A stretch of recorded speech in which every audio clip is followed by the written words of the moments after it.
I want to ask you if you can change your focus. It's still related, obviously, the targets by 2030 and beyond. But with the coalition approach, they want to take the foot off the accelerator a little. They're staying committed to Paris. Won't a lot of industry welcome that as saying, OK, this takes a bit of the pressure off? Well, I don't think we can take our foot off the pedal of trying to reach net zero emissions by 2050, and that includes reaching those important interim targets.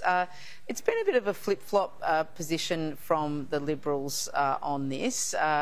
You know, we don't like Paris, we do like Paris. You know, Ted O'Brien, the Shadow Minister, had to clean up from some of the Nationals that say all manner of things, and because we know they don't actually believe that we need to take action on climate change. So I think what is the best thing to do is for the Australian people to forget the confusion of the Liberals, their climate change denialism, their partners in crime, the National Party, and to support the Albanese Labor government that is committed to action on climate change.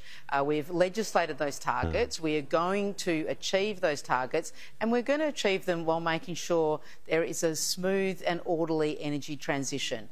We've outlined this in any number of policies to make sure it happens for the benefit of our nation and works with other nations as well.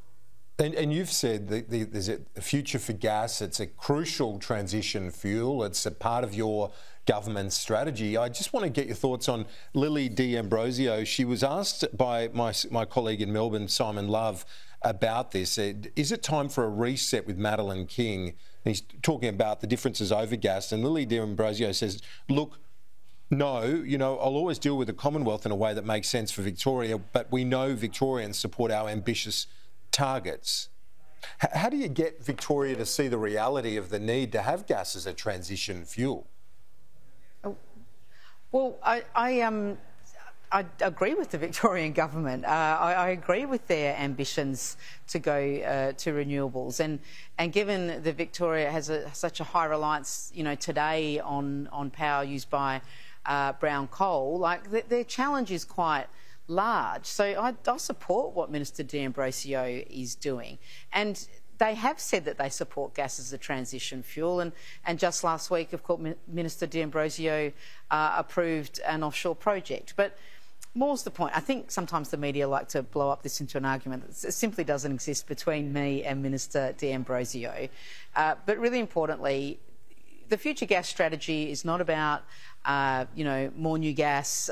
It's about making sure people understand that gas has to fit into our transition because there's different needs for it across the different states and territories. So what Victoria needs is going to be different to what the Northern Territory needs, to what Queensland and to what, of course, us in Western Australia might need for our industry. So that's what the future gas strategy is about ensuring there's a greater understanding of where gas fits within the overall ambition to reach net zero emissions by 2050.